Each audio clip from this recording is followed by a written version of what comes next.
Hi, I'm Jonty. I'm Laura. And I'm Malky. And we put together a magazine called Shibboleth. If you're watching this on video, then we're holding up some of our favorite copies now. If you're listening to it on audio, imagine the best magazine you've ever seen. We are a Christian leftist magazine. If your politics are leftist, if your politics are liberatory, if your faith is deconstructed or progressive, I think you would like Shibboleth magazine, and you can check us out at shibbolethmag.com. And we are sponsoring, with no money, this episode of Bread and Rosaries. Shibbolethmag.com. Reconstructing. Resisting. Renewing our minds.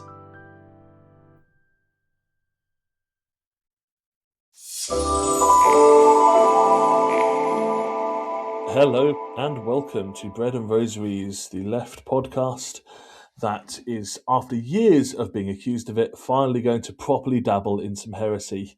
I'm Ben Molyneux-Hetherington. I'm joined by Adam Spears. Hi, Adam. Hello, hello. How you doing? Not too bad. And we're joined today by our new heretic friend, Rob Faure Walker. Hi, Rob. How you doing? Hi, I'm good. Thanks very much for having me on. You're very welcome. I will say that to be clear, that you explicitly identify with some heresy within the book of yours that we're going to talk about today. So I'm not just accusing you for no reason, in case the listeners think that I've got on someone I disagree with to accuse them willy-nilly of heresy. I have got the heresy soundboard at the ready, poised with the mouse over it.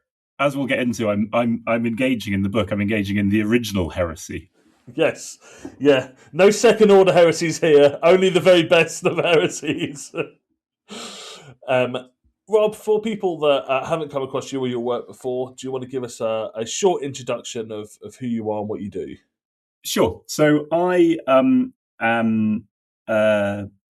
sort of various strings to my bow. I spent most of my career as a school teacher in central London, and then latterly as an academic. And my academic work has kind of continued to go down a kind of, I guess it's progressively gone more transcendental as I've gone on with it until this latest book, which I've written about Carl Jung. And as well as writing, I also work as an ecotherapist. So I take people, in the same way that people might go to talking therapy, I take people to the woods and we go and I sort of guide them through opening up their senses to get a kind of what Carl Jung and what I talked about in the book is to solicit what Carl Jung would describe as an immediate experience, which some therapists would just call it a transrational experience, but I think that it's fair to say kind of soliciting some kind of spiritual experience. And I quite like, I love doing the ecotherapy work because it's being in nature can hold, whatever worldview people come with. So I've got one long-standing Christian client, and it works very well for them. I've got other people who are more into a kind of new agey kind of thing, and for me, it's about holding the space for whatever people bring.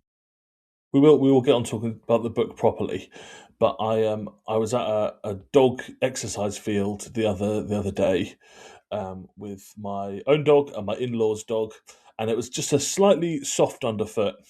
And having read the book, I had the strangest sensation of, I think Rob would want me to take my shoes and socks off right now and feel and I didn't because I was with my in-laws, but I was really tempted actually to say, yeah, this is the perfect one to use, just to feel that slightly soft ground underneath your feet. It's probably really good. Because I think you talk about doing that with a client in the book at one point, and it did make me go, oh yeah, if it wasn't with my in-laws, I think it'd be a perfect opportunity to. I don't mind looking crazy in front of my wife, but not so sure I can explain it to the in-laws. But it tells you what impact the book has had. That I was very tempted with feeling the ground there. Well, it's good to hear, and I think that's one of the difficulties with the kind of nature connection work that I do, is that it does make you come across as quite weird.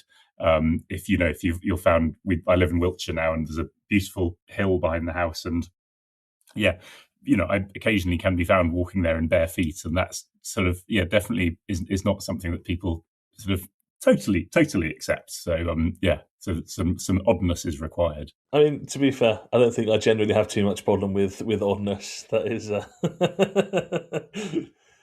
So yeah, we are gonna talk a little about your book and kind of get into some of the really interesting ideas around Carl Jung, around Gnosticism, the original heresy, as you referred to it, and kind of some really big complicated questions, but I think really interesting questions. So we will talk about that. But before we get onto that, we will start, as we always start, with what else is on my mind grapes. What else is on my mind grapes? Adam, you messaged me to say that you had something to grape from your mind. Yes. I feel. Did I put it that way? I probably did, didn't I? You put it in a very interesting way, definitely. Yeah. Okay, so I've been thinking a lot over the last few days, I suppose. Okay, I hate to kind of be one of those people who's like, this thing happened on social media, and now I want to tell everyone about this thing that happened on social media. But I've seen quite a few friends over the years just sort of gradually descending into this kind of far right rabbit hole. And it's been obviously frustrating and concerning, but also like a little bit interesting to see how that's happened. And for me, it sort of came to a head recently because I posted something up about Keir Starmer, and someone else commented on it saying that they wanted to elect vote Rupert Lowe, who, for anyone who doesn't know, is the leader of the what's the bleeding party called? It's not Reform. Restore Britain, which is even further to the right than of Reform. And I just responded, that basically it's not a good idea to vote Reform in no uncertain terms. And someone else after that, who I've known since I was a child, who I've never really had any problems with, but I have noticed them gradually slipping into this rabbit hole, responded to that person to accuse me of wanting, I have to give a trigger warning here, that I wanted our girls to be raped. And I just thought that was such a weird response to it was one of those comments that just shifts everything upwards, right? Like everything becomes so much worse than it already is at that point. And what this really got me thinking about is that the thing that this guy that started this guy on the path to radicalization was transphobia. And so often, I think, I'm not saying, everyone who, is transphobic to some degree or another ends up in the far right, but it's definitely true that transphobia is a gateway to the far right.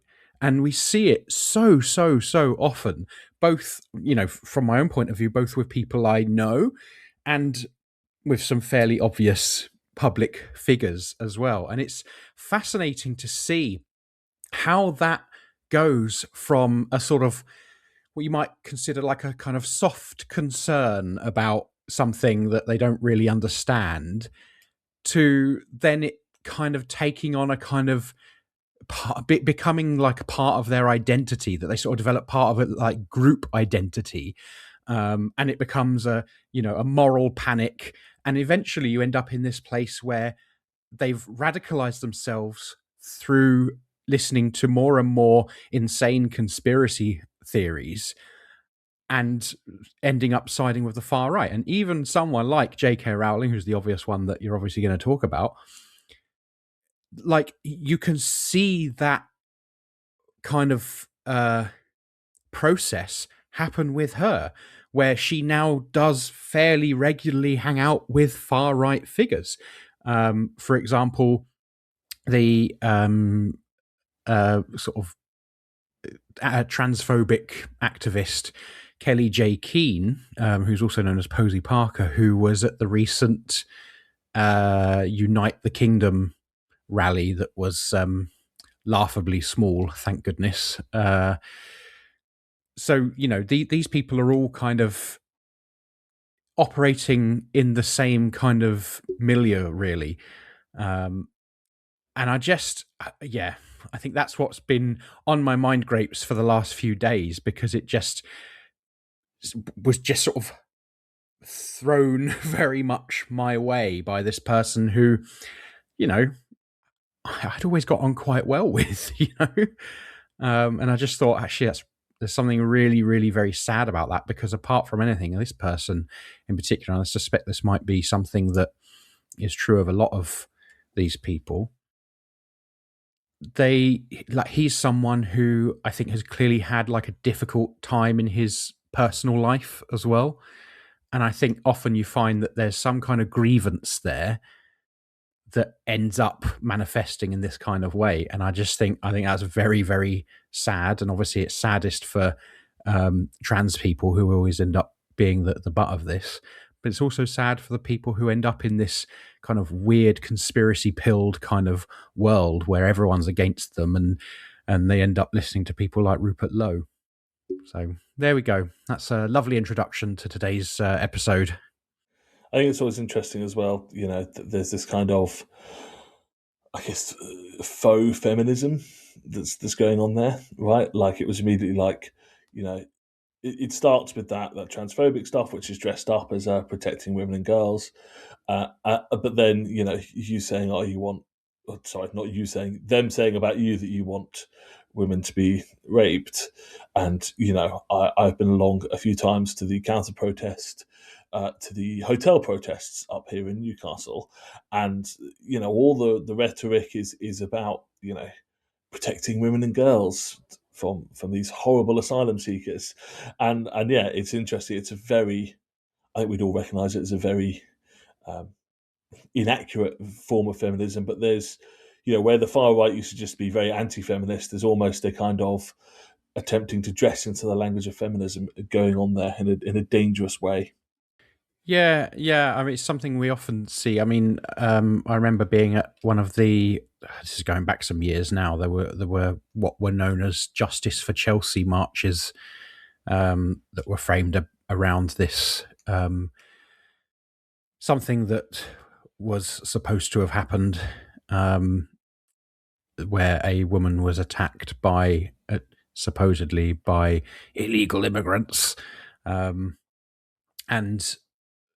as it turned out, it wasn't quite like that. And this person was a far-right activist, and obviously the far-right jumped on it and invented these marches where they're trying, as you say, to kind of take some of that language, that kind of feminist language. And the thing about that I find really interesting is a lot of these people will bang on about things like, I mean, less so these days because it's not the word they like to use, but because they've sort of replaced it with woke, but they'll bang on about things like identity politics.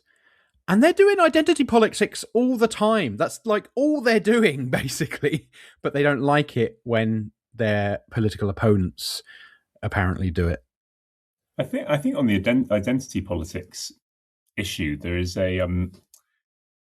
I think for the left, identity politics has been over the last sort of 15 or 20 years has been a failure of the left, because the kind of focus on identity politics that I think thankfully has started to wane has meant that people were not looking at people's material conditions. The left wasn't looking at people's material conditions. They weren't looking at how you make people's lives better. Rather, got caught up in this identity stuff, which is obviously important. It's important to act as an ally to people who are suffering and marginalised, and as you say, trans people some of the worst affected by marginalisation and violence. But yeah, I think thankfully the identity politics thing has started to wane, and as you point out, it's actually now the right, the people on the march, Unite the Right march, who are engaging in identity politics more than anyone else. But I also I was watching the videos that people had done of the, going and interviewing people on the marches, on the Unite the Kingdom march, and they just were speaking to a lot of very pathetic people, and it's sad, that these people haven't got anything really. And I don't know. I was thinking it's something I was daydreaming about today. It's quite a big tangent, but do you remember the play Journey's End that you might have studied for GCSE history or something? It's a set in the trenches, and there's a moment in it where these soldiers sitting in the trenches and they're just talking about home, and there's a moment when someone pulls out their wallet and they've got a photograph of a hollyhock in their garden back home, and they go on this thing about how they grew this hollyhock and it was taller than the shed, and they've got a photo of it, and it's a really beautiful thing, because what it shows is that this person, and obviously, I'm not suggesting that the First World War was a just war by any stretch of the imagination, but what it shows is that the point that was being made there is that person in dire circumstances, they had some attachment to beauty. They're kind of, they had this idea of a kind of an English garden and something to get behind, and there's obviously that rose up to a level of nationalism that led to the First World War, which was horrific. But actually, that person was showing something beautiful. They had something beautiful to think of in their life, and you kind of wonder, in the state that we live in now, how much beauty have people got in their lives, and therefore, where do they turn? And it's tragic. And I know people the same as you.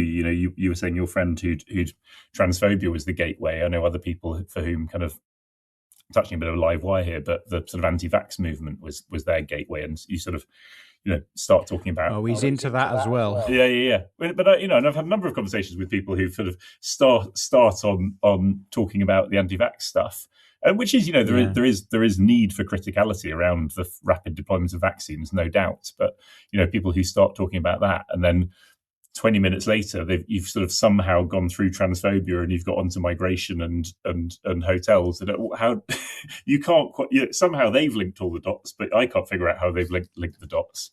Did you see the guy recently, the Reform guy, a councillor, who did this long speech in the council chamber? That you can find it on YouTube, where he was trying to get the council to spend money looking for UFOs. Yes, yeah. I think it was in Doncaster, wasn't it? Yeah. And I think it's almost that there's this, and that's in my book I call it, the subtitle is about the search for meaning, and I think there is a serious lack of meaning. People have been writing about this for hundreds of years at least, since the Enlightenment, but probably, I think increasingly people have a lack of meaning in their lives. And unfortunately, these kind of one way of filling the void is with this awful right-wing politics. It's also, there's something really tricky about it as well, because, I think, we've been talking recently about the difference between, identity politics and kind of leftist intersectionality. What are the differences between those two things? But, and I think, we certainly try to take a more intersectional approach that kind of includes some of the more kind of materialistic and critical kind of frames to think through some of these things. But I do think there's a bit of a catch-22 on the left, because I think there's some truth to the fact that there are people probably largely on the liberal left, but there's a lot of kind of blurring of those lines, I think, because a lot more people now are sort of becoming sort of anti-capitalist in a very kind of like broad sense, which means I think they have a lot of let's say more liberal ways to process these things. And I'm not saying that to be mean or overly critical or anything. It's where they are, which means that they don't have some of these kind of frameworks to really think through this stuff properly. And so there is a sense in which certain elements of the left have taken some of the kind of identity politics stuff in a direction that isn't always helpful. But I also think there's a bit of a catch-22 for those of us on the left, because a big part of this is the typical thing where the right is using, classically using culture war issues. And so as the left, we're saying, hang on a minute, that's bollocks. What you're saying about this group of people is absolute nonsense. And then they're saying, oh, you're playing identity politics, or you're being all woke and stuff. And it's really tricky to find that kind of balance, because I think you're right. Like, yeah, we want to keep that focus on the kind of class analysis. Really, that's what we want, because that's where all of this stuff flows from. But at the same time, it's not like we have to respond to this stuff. It's really annoying because we're playing on their turf in a sense. Right, but then you have to respond. But I mean, I've gone through a process in recent years, which kind of ultimately resulted in this book. Of I was very involved in kind of activist politics, and as an academic, I spent a couple of years developing systems at universities to help academics lobby Parliament with their research, and so found myself embroiled in endlessly in these kind of national political arguments and speaking in committee rooms at the Houses of Parliament and things like that, and I've sort of come to the conclusion, having spent 2 decades of my life having political arguments, that political arguments don't get you anywhere. And I now find if I find myself getting into a political argument, I'm rapidly trying to step out of it and find the exit, because all I'm doing when I'm doing that is entrenching the person on the other side. And I going back to the original point of the person saying the do you want our women to be raped or whatever on social media? I think it's because whoever is governing the algorithms, they know that people aren't convinced by rationale and logic and facts. It's all emotive, and that's how people are shifted. That's how people are politically dominated, is emotionally, and I think that's the thing that the left have really got to grapple with, is that the right for the last 70 years have been really, really good at this. They've been really good at their emotive messaging, and the left just aren't, and we haven't been. And those, using things like trans issues and stuff, the right engaging in what George Lakoff, the political philosopher, describes them as wedge issues, which the right have been doing for years. You think there are these marginal issues, like, for example, bathrooms, who's using which bathrooms. And, you would have thought, if that was being talked about around trans stuff 20 years ago, you would have seen it as, you'd have just sort of laughed it off. You wouldn't have thought about it. But actually, they were playing a long game. And look where we are now. You've got all of these people really razzed up about trans rights or denying trans people rights, because someone has been playing this very long game over the last couple of decades to get people riled up. Yeah, I think that's absolutely right. I think that idea of a wedge issue is quite an interesting one to consider. I'm going to move us now away from this, because I think we could spend the rest of the day talking about how we navigate this particular minefield. It's actually a conversation that Adam and I have had quite a few times on and off the podcast, is discussing how we navigate that. But it is a thorny problem. But I am going to guide us away from that, and instead we're going to start to discuss your book, Rob, which is called Radical Jung, Emancipatory Politics and the Search for Meaning in the Ruins of Capitalism. And you've shown it on screen, because I only have a digital copy, so I was like, I can't do the whole show it on screen. Just tell me briefly what's going on in the cover, because I had wondered what the cover was about. So the cover actually was put together. So Mike, who runs Revol Press, a friend of his who's a Finnish artist. It's just one of their pictures, but it kind of feels quite apt that you've got these sort of different shapes merging in, because the book is ultimately all about kind of finding these different parts of ourselves, what Jung calls the individuation process, and kind of, if you can bring them into focus, you become, running off the thing we've just been talking about, if you can bring those different aspects of yourself into focus, you become, you gain a certain level of agency over your emotions that you might otherwise lose to your emotions kind of taking over, if that makes sense. Yeah, really interesting. Thank you for that. I'd wondered what was going on, so that's a really interesting answer. So the book covers lots of things, including talking about Carl Jung and his thinking a bit. And I have to admit that I was aware of the existence of Jung, but my two main points of reference for Jung were June, because I know there's loads of Jungian stuff in June, and Jordan Peterson apparently being big into Jung, which you do reference in the book as well. So rather than getting you to explain the whole of Jungian thought, because it's not that long a podcast, what is it that kind of drew you to Jung as a thinker and someone you found helpful to reflect with? I mean, so in a sort of, I suppose, right on cue, I, in my early 40s, ended up having a pretty massive midlife crisis.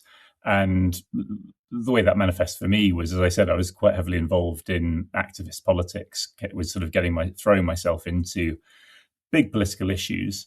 And perhaps not surprisingly, I ended up really burnt out by all of that. And particularly, because I know this is a podcast for leftists, I think the thing that really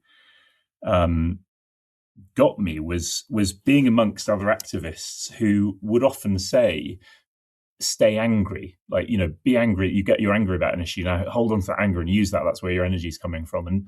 And just about you come realizing eventually that that's just not sustainable. You can't do that. And actually, as I've discovered that, as I was talking about before, when you find yourself in these political arguments, you're not changing the opinion of the other person. In fact, if you're having an angry argument, you're just entrenching the other side. And so I kind of found myself in a very difficult place. And I think it's how I open the introduction in the book. I around that time, I started remembering my dreams, which is just something that hadn't happened through my adult life. I probably hadn't remembered a dream for 20 years, and suddenly I was remembering my dreams every night.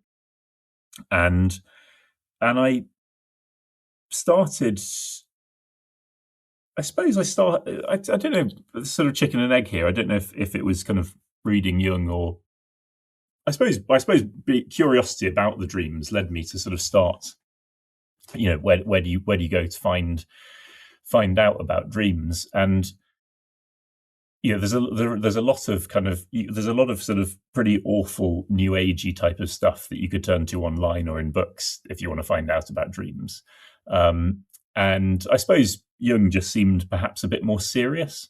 And so I started reading Jung, and just things started falling into place. I was sort of blown away. And this kind of, I suppose, relates to what we were talking about. The original Heresy, which we mentioned about, which is, shall I just go into that, a little bit of the history of that, what we're talking about with that? So Carl Jung saw himself as rekindling Gnostic thought, Gnostic thinking. Heresy, remove this filth. What we Sorry, mean by I had to play Heresy's that. coming out. And so what we mean by Gnostic thinking is that in the 2nd century AD and then in the 3rd century AD, a couple of different diktats went out, first from the Archbishop of Alexandria and then from the Archbishop of Lyon, to say that that these are the sanctioned gospel texts, and you need to get rid of any of the other texts. And so when Carl Jung was writing, there were in existence some Gnostic texts, particularly the Gospel of Mary was quite well represented, and so Carl Jung, and the sort of the Gnostic way really is this suggestion that we all have the ability to have what Carl Jung calls an immediate experience, which is you might get that through your dreams, or you might get it through other kind of mystical or visionary states and experiences. And that gives us a direct connection to God, to the ineffable, to the unconscious, as Jung would say. And so I found as I started looking into my dreams that there was meaning in them. They did offer guidance. Even, and lots of people have written about this, even at times there was premonition in there as well, quite clearly, which is, so there was strange stuff that is beyond rationale, beyond an understanding that was going on with them. And so I then read more and more of Jung, and what Jung was really doing was he was rekindling Gnosticism. And what he suggests that was happening with his rekindling of Gnosticism is that he tracks going back through European alchemy through the kind of Middle Ages, and then back to Gnosticism. He proposes that he's tracing an intellectual chain all the way back to Hinduism, and this kind of makes, I mean, it just made a lot of sense to me. And it sort of leads me to start thinking. I mean, I grew up, given this is a religious podcast, I grew up in a very much in a Christian household. My dad joined the church, became a vicar when he was about 50. So we went to church every week in a very, very kind of traditional rural Anglican sense. So there's not a huge amount of mysticism, not a huge amount of space for mysticism there. And I think reading Jung and sort of starting to look more critically at kind of church doctrine just made a lot more sense to me. And I think I mean this is now, I'm now going to sort of maybe go a bit further into heretical thinking and speaking out. But I'm ready. Yeah. So I think the idea of when you sort of dig into the history of the Gospels and look into Gnosticism stuff, you realize that the time of Jesus, it was a time in the Middle East. It was a time of holy men and women wandering around, and that was a kind of quite a normal thing for there to be historically then. And I like Alan Watts's take on the kind of story of Jesus, which is that if you were my wife is Malaysian Indian, so I have quite a close connection with the Hindu faith as well. A lot of her family are very devout as well, and so I spend some time in the Hindu temple too. And Alan Watts's point is that if you're a kid in India and you wake up morning, or an adult, and you come downstairs and you're having breakfast and you say, "I've realised that I'm God," everyone would say, how come it's taken you so long? You've realised, and it's about the fact that we create our own world and da, da, da. Whereas if you say that in Europe or in the Middle East in 2,000 years ago, they kill you. That's very much that is the heresy. That's not allowed. And I think so. I find that idea of retracing an intellectual chain back through Gnosticism, Jesus, back to Hinduism, I find that an interesting exercise. It feels it makes sense to me, and it makes a lot more sense of Christianity to me than what I was brought up with. I suppose is opening up the kind of the idea of what Christianity could be. Makes more sense to me.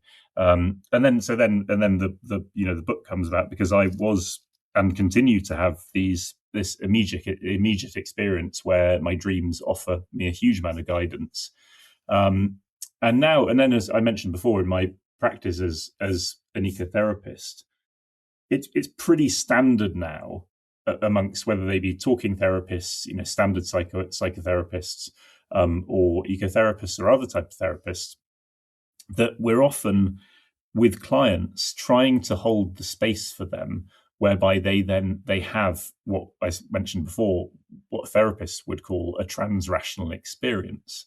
And so this is, and so I think that everyone has this ability to have these kind of mystical experiences. And I think that we are the strange thing about Western modernity is that we're one of the very few cultures that doesn't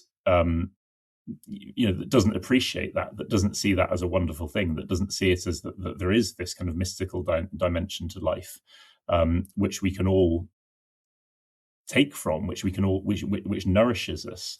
And I think that's really unfortunate. And actually that's where Carl Jung, he launched off with this way of thinking, because he grew up in a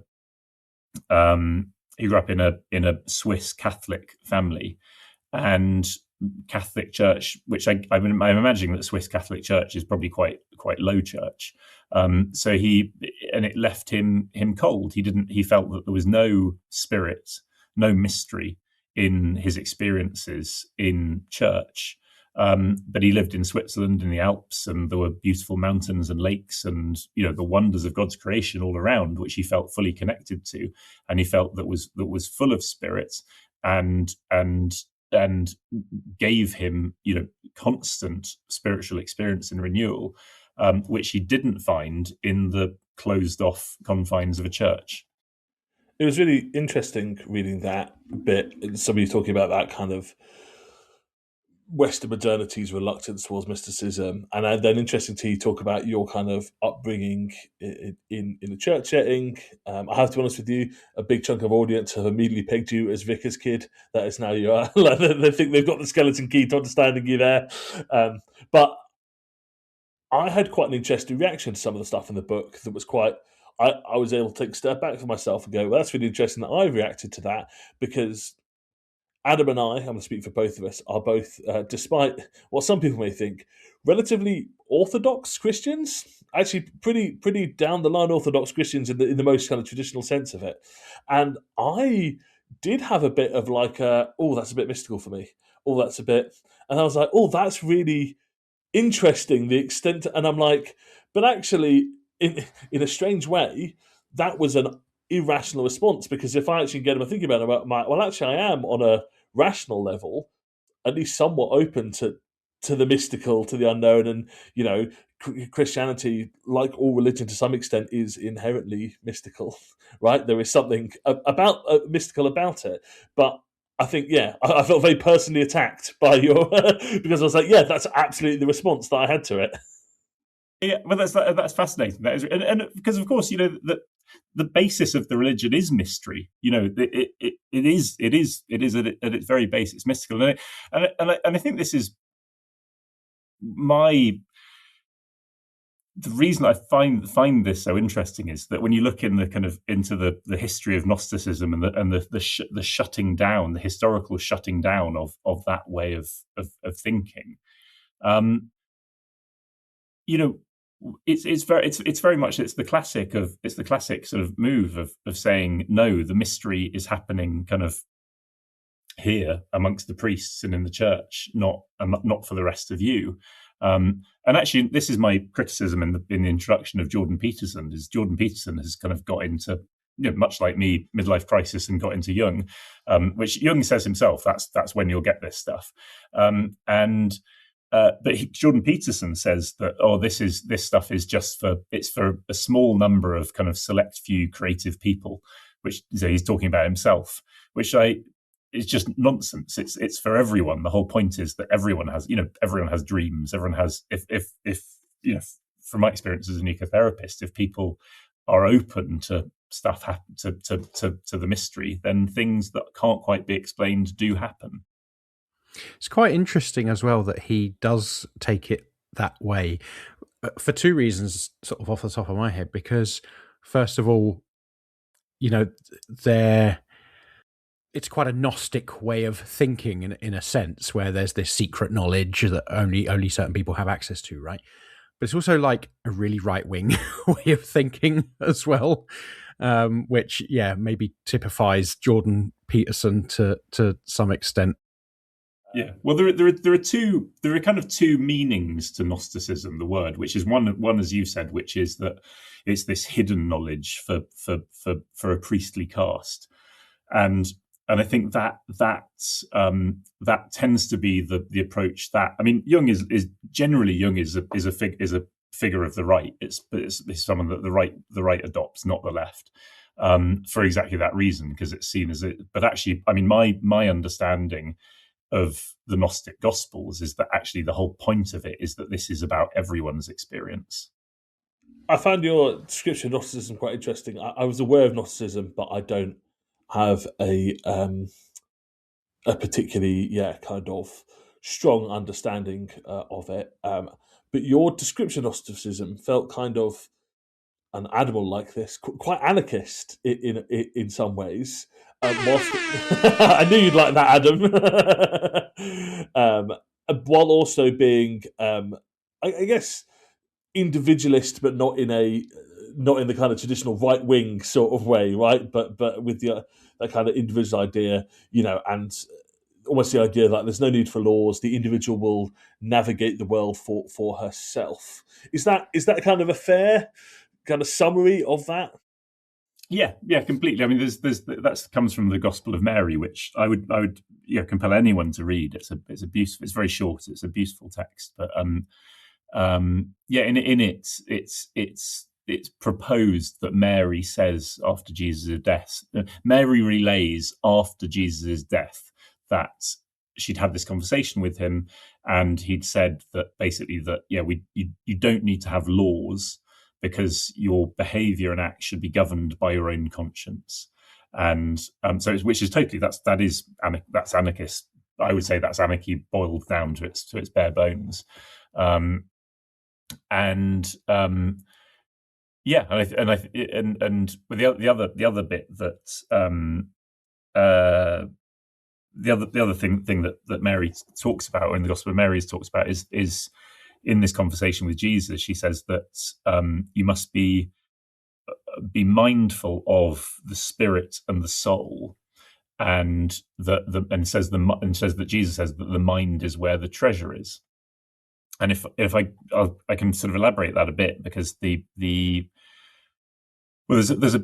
a non-mystical version of that, which is just the psychological one, which I guess Jung is getting at, which is that, so spirit and soul, if you imagine a scenario whereby you are feeling anxious about doing something, or you're feeling anxious about something in your life, if you really meditate on that, what you'll inevitably find is that there are different parts of yourself that are pulling in different directions. One bit of you wants to do this, and the other bit of you doesn't want to do it, and they're pulling apart, and that's where your anxiety is coming from. And if you're able to meditate on that, and you're able to fully respect those two aspects of yourself, you will find that the anxiety lifts. And that's a sort of very basic sort of psychological interpretation of what Mary was saying there. The other thing is, throughout the Gnostic Gospels, there's this thing they talk about, which they call the mystery of the bridal chamber, and it's even a mystery in reading about it, because no one says what it is. They just talk about the mystery of the bridal chamber, and because I think you have to experience it, and I believe I've experienced it, because I've had a few times since kind of doing this work, the written work, but also my own kind of meditative Gnostic work, I suppose. Looking at my dreams, meditating on different aspects of myself, that I've had a few times where I've been meditating, often late at night, and I've done that thing that I've just described of sort of disaggregating these different aspects of soul and spirit. And just to explain that, the spirit, I believe the spirit is, and this is slightly counterintuitive, but I believe the spirit is actually what Freud would call your libido, which doesn't necessarily have to do with sex, but it's your kind of drive in the world, the things you want to do in the world. And the soul in Gnosticism is this kind of divine knowledge that is coming through mystical experiences, through dreams, whatever else. And you'll often find, if you do start looking into your dreams, you'll often find that there's some conflict there, because actually your conscience is telling you that maybe you shouldn't be doing that thing that you're heading towards, or whatever. And so I have found a few times now, when I've meditated on that and found those spirit and soul aspects of myself and really recognized them, I have had an experience which I've only ever otherwise experienced on psychedelics, of a flood of white light and all love, just total, absolute love, which I think is probably what they're talking about when they talk about this mystery of the bridal chamber. And it's for me, it's, so this my kind of interest in Gnosticism has just grown through having these very real Gnostic experiences off the back of doing this work and listening to the Gospels, to the Gnostic Gospels. Yeah, that's really interesting, and it tracks with some of the research about kind of people's. I don't use the word conversion, when people choose to belong to a religion, particularly one that they haven't initially come from. It's very, very rarely as a result of intellectual inquiry. It is almost always as a result of some sort of experience, whatever that experience might be, but that our relationship to this stuff is experiential rather than rational. Which goes back to the politics as well, as is politics. And actually, but interestingly on that people join, signing up for a religion, for want of a better phrase. I was talking about this a while ago at a conference with a Jesuit priest, and he was saying, which I found fascinating, that he knew an equal number of priests of his kind of entry into the seminary. An equal number of priests had joined because they'd had these profound mystical experiences, as had left because they'd had profound mystical experiences, which is kind of which I thought was really interesting. That's amazing. Yeah.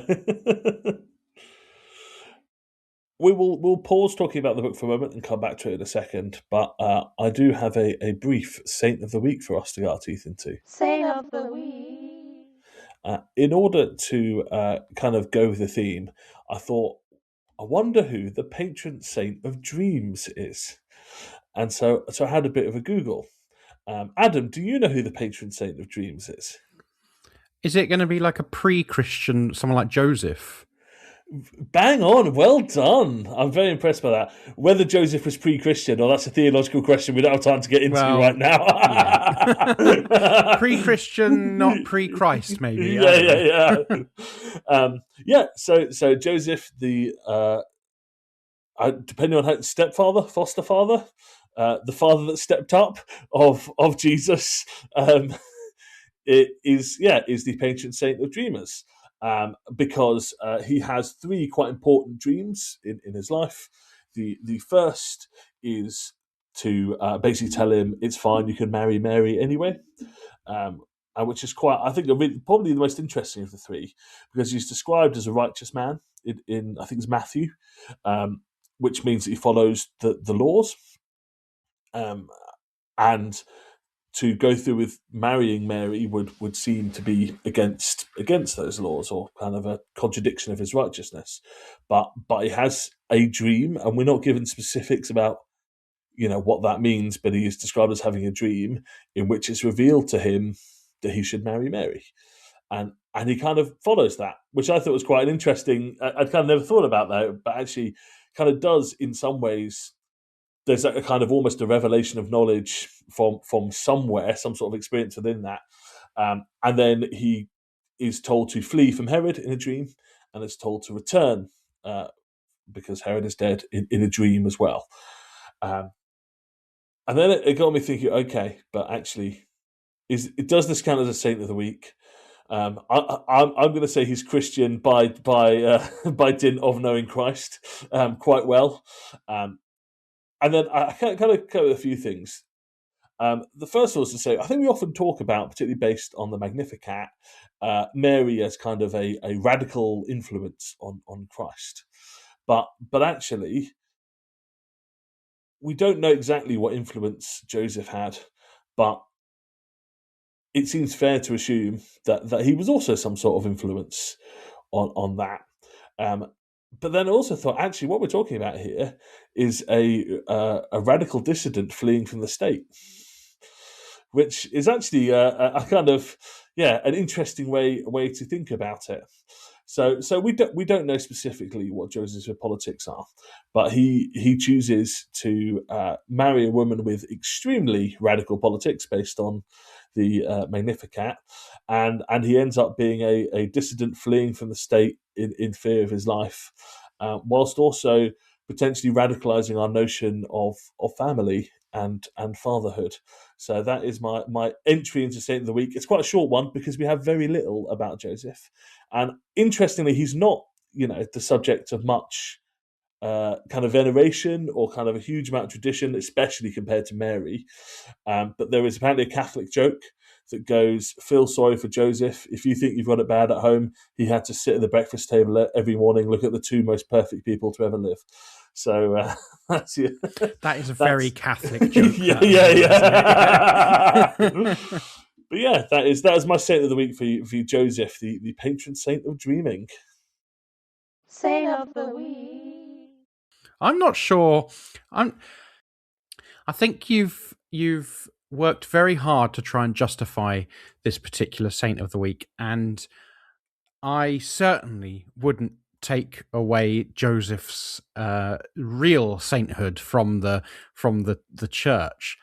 But I do wonder whether you've justified his. We don't know much about his politics, but I think I need more from you, Ben, to justify him being a bread and rosary saint of the week. Adam has been quite aggressively questioning some of my saint of the week proposals of late. It has become a bit of and rightly so. I think we can all agree. I see what you're saying, but I see him as a radical dissident figure, and therefore he is a proto-leftist in my book. A proto-leftist. I'm not sure. Well, you've done it now. He's in. That's how it works. So, well, so Jesus' politics had to come from somewhere, didn't they? Yeah, but they came from his mum, right? Like, I mean, you can't have the Magnificat, sung over your conception and not turn out to be, essentially a revolutionary. And speaking of Mary, you obviously mentioned the Gospel of Mary, and again, Adam will like this bit very much because I kind of got the vibe that you almost present Mary as like this anarchist apostle. That it's really interesting kind of, we talked about Mary a fair amount, in terms of that Magnificat and the radical politics, and we had a really interesting conversation with Fran Locke a little while back. It was a poet writing poems about Mary, but also kind of very radical politics within that. But I'd never kind of seen this kind of very anarchist. And, you kind of make this point about, she's female and she's an anarchist. Of course, her politics and her approach was rejected by the church.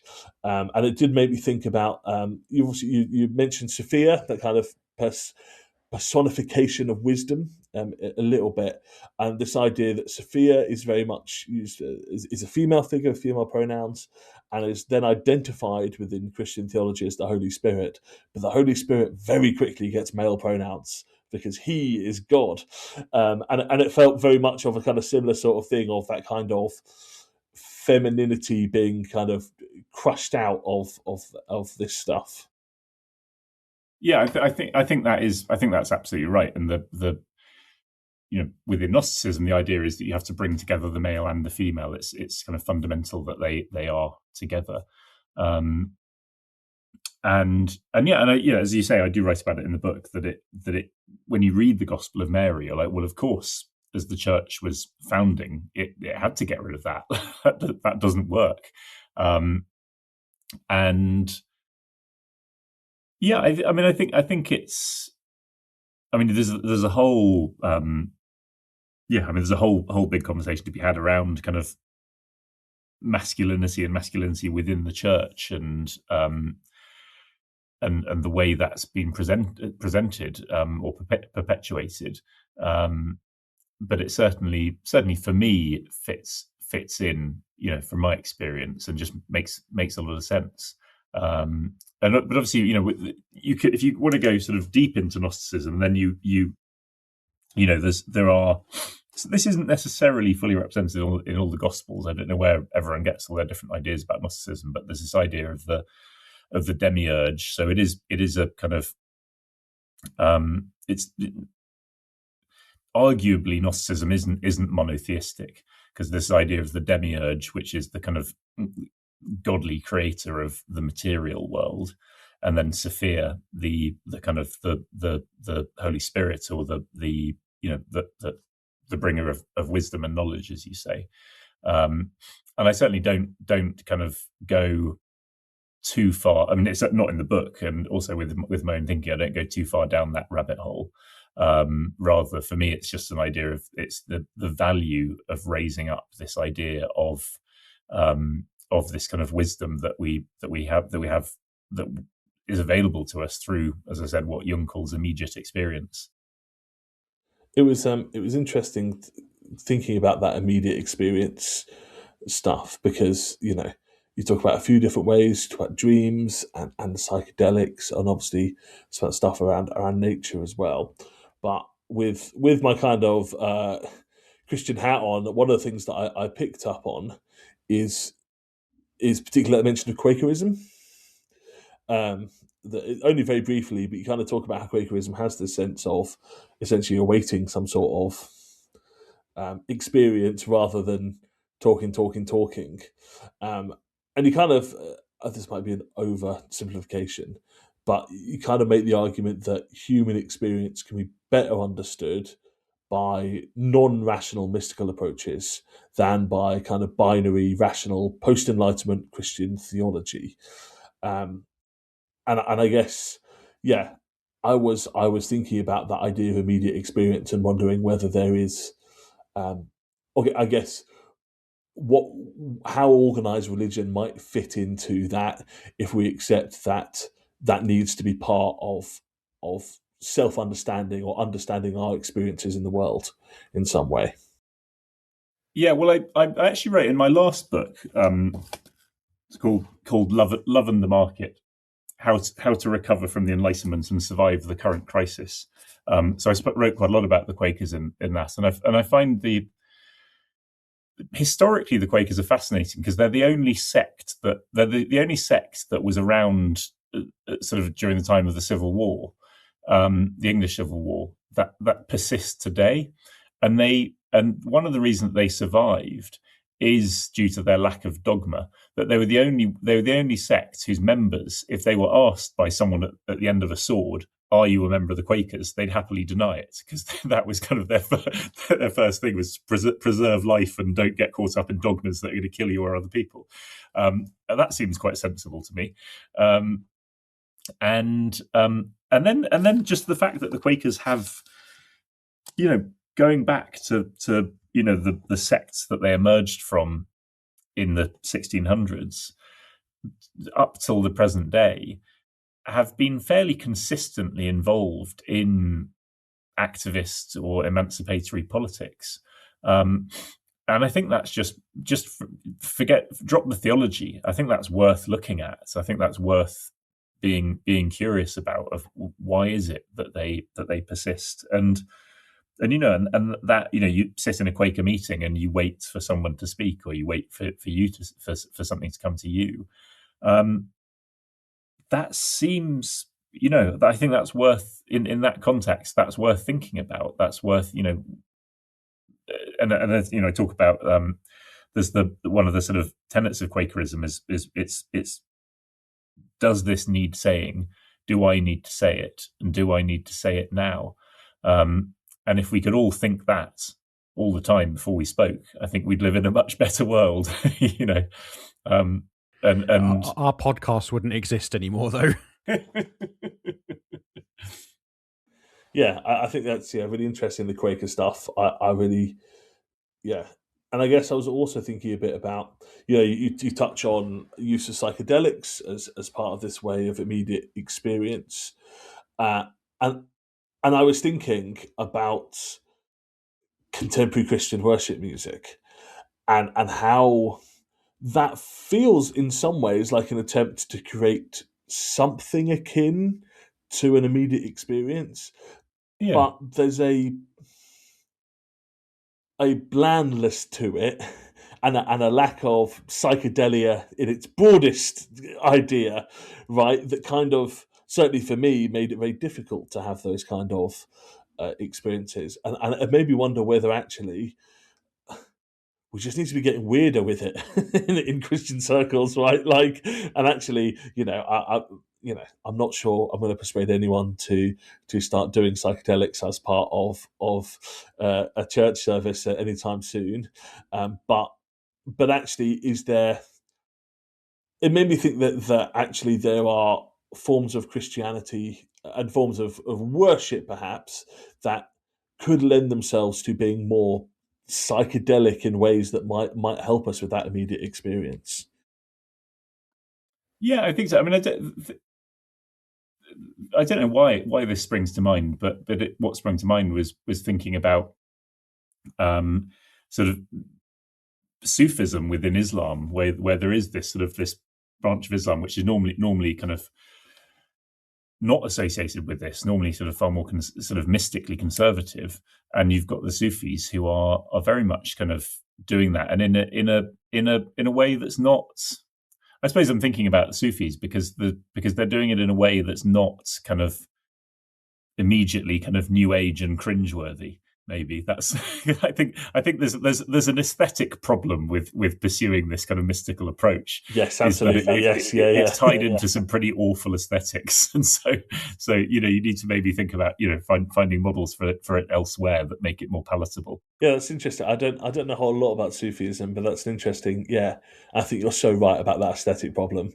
But also, if you look at our the standard English church. Which, first of all, had all the beautiful stained glass smashed out of them during the Reformation, so they would have been colourful on the inside from the light coming in. A lot of them would have had these beautiful wall paintings all around them, and the people that were entering into them were coming from sort of hovels, from sort of wattle and daub houses. So they would have been, so the churches, the parish church in England 400 years ago, going into it would have been a profound experience, and I think we've lost that. And the other, I think I mentioned, it might just be in a footnote in the book, but I mentioned this, that when early Christians came to Britain, so thinking about sort of St. Columba and people like that, a lot of people proposed that they would have initially joined in and worshipped at the stone circles and at these other kind of natural temples that people were joining at, which would have, that's how religions tend to progress. They sort of go into the same spaces, and there is, who is it? Julian Cope talks about this, that actually the big kind of spiritual schism that happens with British Christianity is not, or within British world religiosity, is not the arrival of Christianity. It's the building of the churches, and it's building churches and putting roofs on it. So you're no longer worshipping under the heavens. You're not exposed to God's great creation. And I wonder if, in that kind of thinking of that trajectory from worshipping under the stars, seeing God's creation, to go into churches which initially would have looked incredible and would have been mind-blowing, to now we've got these kind of dusty buildings that haven't got any stained glass and are not very impressive. And is the, so is that sort of the trajectory that we need to be thinking about? What does it look like that helps to engender something fuller, to use the Gnostic term, fullness, to engender something fuller in the experience of a church service? I mean, I think that's probably the crux of it, really, because we, in some respects, we're a very kind of, or at least we have the inheritance of a very Protestant kind of Christianity, and actually, Christian mysticism is alive and well in other parts of the world. I mean, it's alive and well here in certain quarters, but and there's a growing movement for it. But you think of the sort of Eastern churches, and you were saying earlier that mystery is really at the core of Christianity. and I immediately thought of the Eastern churches and how they kind of approach mystery and mysticism, and there's a lot there that just feels a lot kind of fuzzier. I mean, the thing that popped into my head was, in the West, we kind of like to decide, well, how many sacraments are there? And obviously, if you're a Protestant, you might say, well, there are 2 sacraments, and if you're a Catholic, maybe you'll say there are 7, or but if you're in the Eastern Orthodox churches, yeah, you'll list some off, but you'll also say, and it doesn't stop there, because they're so much more in touch with that mystical side of their faith. There probably is. There's a middle ground to be found, because I think an issue, certainly with my limited experience of having been to having a few Greek friends or friends that live in Greece, a friend who's married to a Greek, and so having been to kind of christenings at Greek Orthodox christenings and things like that. And I was talking to a friend of mine who lives in Greece, and he was saying so they'll go to church on kind of high days and holidays. Not someone who's particularly devout in any way, but will go with their in-laws to church on Easter Day. And I think the problem with the way that the Greek Orthodoxy is practiced is that the Easter service will be kind of 9 hours long, being run by the priests. And so they'll then turn up and have a chat with some people and light a candle and leave. So it's become so mystical that it's totally detached from the congregation. And so I think it's not all great on that side of the fence. I think there is a kind of a big detachment from the congregation, which is problematic. Yeah, I mean, I think my brain jumped to the Eastern Orthodox churches. I mean, I think I would argue as well that there are examples sort of closer to home for us kind of in the West as well. I really liked Bede Griffiths when I read him some years ago, who was a Catholic priest who ended up going off to India and spending a lot of time with mostly Hindus, but other religious communities as well.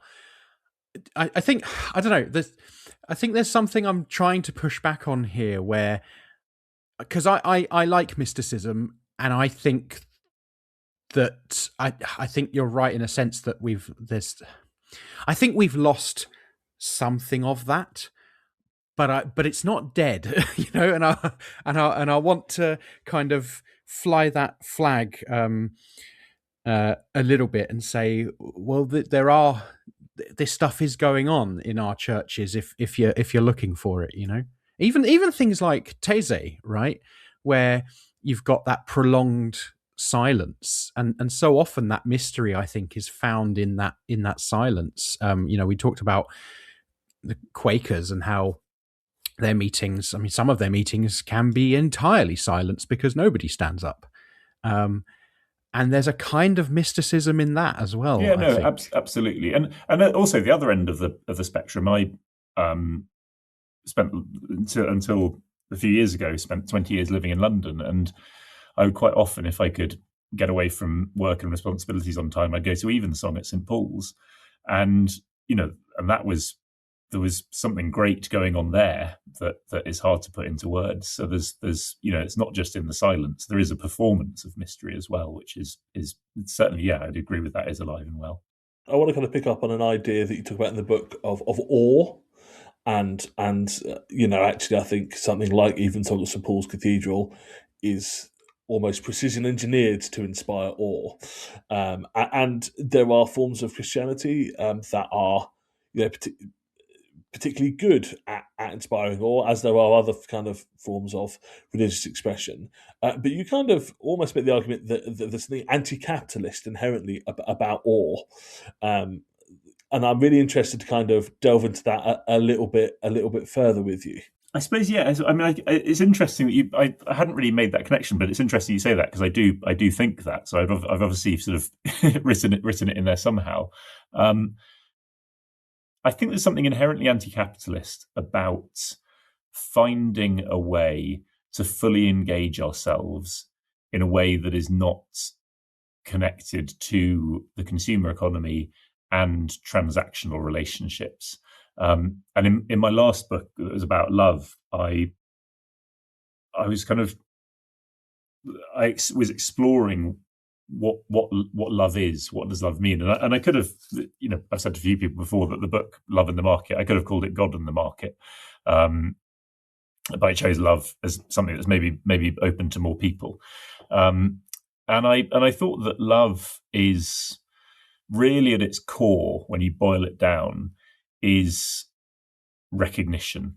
It's recognizing the other, which is kind of fundamental to consciousness. It's how our consciousness works, is through recognizing the other. And I talked about in this is my last book, talks a lot about how what we really need to do as leftists, as people who want to challenge capitalism, is to find opportunities for non-transactional acts of care, because everything has become transactional. Particularly since the Enlightenment, everything has become transactional. Romantic relationships have been gamified with kind of Tinder apps and things like that, and just even within married life and stuff, the way that things are presented, it's always transactional. And one of the acts of care that I brought up kind of came up after I had to go and help an elderly neighbour who was unfortunately was dying, and I realised that it was the most kind of fundamental act of non-transactional care was care for the dying, and it's perhaps not surprising, as was shown up through the pandemic, that care work is the least valued work by capitalism. It's those people are paid the lowest amount of money. They've got the worst hours. They've got the worst job security. You can preach that. I can confirm. Yeah. So our society, doesn't value the most fundamental loving work, and so that that's the sort of background of that idea. But so bringing in awe, I think I always used to take photos of sunsets. There's a hill behind our house that I often, whenever I can, I try and get up there to watch the sunset. And I used to take photos of it, and I put it on Instagram or on Facebook or whatever. And then I realized one day I stopped, and I just enjoyed the sunset selfishly for myself. And I think when you do that, and when there's an act of self-love there, of just doing something for yourself.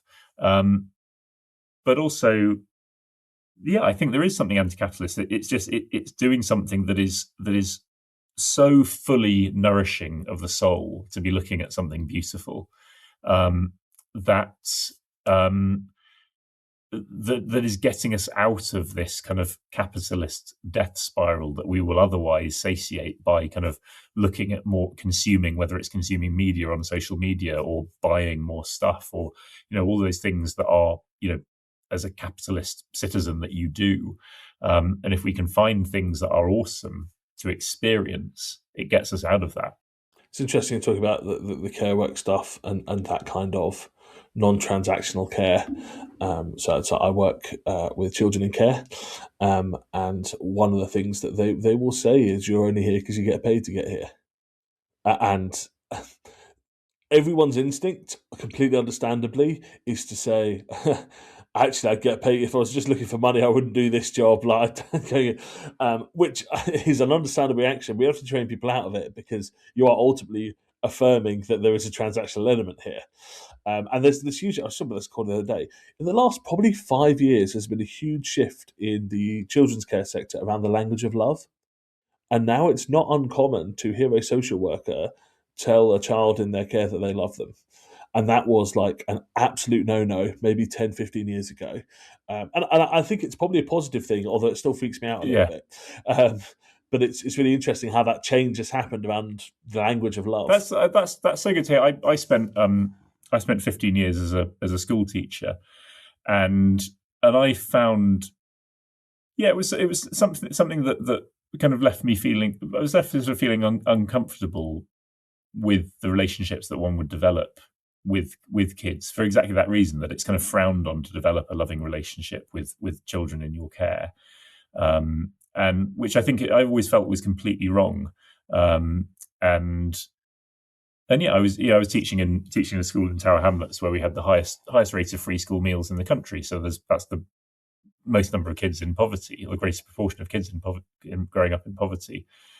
And so a lot of kids, from didn't live with their parents or whatever else, or kids in care, and I think it's so important to be able to express our love to those kids.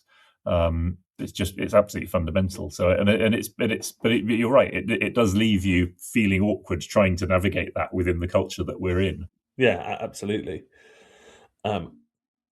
We are closing in on running out of time, but there was one final thing that I really wanted to talk to you about, which was you talk about Jung talking about basically rationality, not being able to deal with death very well, and kind of talking about the need for myths about life after death to help us live our fullest lives. And obviously, I thought that was very relevant, and there was a slightly basic criticism of Christianity, which is that you're scared of death, and that's what you believe the stuff, which is both basic and also not entirely inaccurate. Certainly for me, there's definitely an element of that at play there. But yeah, I found it really interesting. Really fascinating tidbit when you revealed that Jung and Freud split in large part because of Jung's insistence on kind of mysticism and spirituality and myth particularly. But yeah, I was really interested to kind of briefly think about that idea that we need myths about life after death to live our fullest lives. Yeah, well, it's Freud. Jung makes this point. So, Jung makes the point that, as you say, that Jung, one of the interesting things about Jung is that he didn't write. He took a long time to start writing. He had this very full career as a psychiatrist, and he didn't want to start writing until he'd until he'd analysed 10,000 dreams of his own and patients. He didn't want to start writing about it, and so a lot of his observations are very grounded. He sees himself as a scientist. He's not a mystic. He's not a philosopher. He's a scientist. He's observing his experiences and the experience of his patients, and then reporting back on that. And you say here he observed this thing. He says, particularly in his older patients, that they, or more specifically, the psyche, cannot compute its own end. It can't imagine itself coming to an end, and so they had to have these beliefs about an afterlife. And what I really like about Jung is that he takes this kind of quite scientific approach to the psyche, and he says so, and he talks about our immediate experiences, our experience of God, but he makes the point that there is no way to differentiate between God as a psychological phenomena and God as a real God, and therefore he's not interested in making in investigating that. It's just not. It's not an interesting question, which I think that's a great way. I find it's a very open and accommodating way of appreciating this. So it's not to say. So he's not. So you were saying, that people were saying that Christians are just scared of death, etc., etc. Jung is certainly not saying that at all. He's saying that he saw that people were kind of developing a need for an understanding of an afterlife, but it certainly wasn't dismissing that as, he doesn't dismiss that as nonsense in any way. It's just that is what he saw. And yeah, I mean, I personally don't know what my views are on afterlife. Maybe you have to ask me when I'm a bit older. But we actually recently did an episode about kind of heaven and hell and chatted about that sort of stuff. And I don't think I said it on there, but I'm always quite suspicious of too much certainty when it comes to that stuff. Like you can't really be that certain. Like, you can have good guesses, you can have things you'd like to happen, but if you're like, well, this is definitely what happens after death, I'm like, what are you trying to sell me? Like, or how can you know that? What possible argument do you have to like? This is all just what I reckon stuff, which is great. Like, I love what I reckon, but it's almost like conversations about life after death should be kind of seen intellectually on the par as like debates about comparing footballers from different eras. Like, they're great fun conversations to have, but ultimately there's no way of proving anything. But also, I mean, the way this is one, I didn't have many theological discussions with my dad, but one of the kind of constant recurring ones that we had was about the notion of heaven and hell. And I think what we do know is that if you live your life towards what would deliver you to heaven, or if you live your life towards what would deliver you to hell, you're going to be respectively living in heaven or hell as it is. So you may as well live to that. You know, it's a bit like Jung and whether God is psychological or not. It's kind of inconsequential. Like, deal with it now and do it for now. I think that probably is about all we have time for. So thank you very much for talking to us, and thank you for the book. I thoroughly recommend it for people. There's loads in there we haven't even had a chance to get to, particularly about kind of there's a thread in it that is a bit kind of about touching grass, and I've massively oversimplified that, but I found it really compelling. More than just replying to people online saying touch grass, but actually kind of thinking about the psychological impacts of that. So if people want to hear more about that, where is the best place to get hold of the book? I think just probably if you Google, I'll put it up here, if you Google my name, Rob Faure Walker, Radical Jung, I think you can order it directly from the publishers, from Revol. That's probably the best place to get it from. I did notice for some reason that I'd recommend not buying stuff from Amazon and filling Jeff Bezos's stuff already overstuffed pockets, but it was, for some reason, it was much more expensive on Amazon anyway. So hopefully that will put anyone off from spending money and sending it to Amazon. So from Revol Press is the publisher. And if people want to kind of keep up to date with your work, find out more about what you're up to, what is the best place to keep up to date with you? Follow me on Instagram. I'll keep holding that up so you can spell my name. Follow me on Instagram, Rob Faure Walker. And also, if you, my website for my ecotherapy work is Integrated Mindscapes. So if you Google Integrated Mindscapes, then you'll find me, and there's you can sign up for newsletters and things like that. Brilliant. Thank you very much. Thank you very much. Thanks so much. Adam, where in the world can people find you? You can find me most social media platforms at Commie XIAN. Cool. If people want to get in touch with the podcast, all our contact details are breadandrosaries.com. Please do get in touch. We love hearing from people. Feedback, thoughts, questions, ideas, all very welcome. If you want to chuck us some pennies to keep the show running, Patreon details on there. Follow us, subscribe to us, YouTube, buy Shibboleth magazine, go and subscribe to it. I think that's everything I meant to say. So I'm just going to say thank you very much for listening, and see you all next time. Bye-bye. See you later.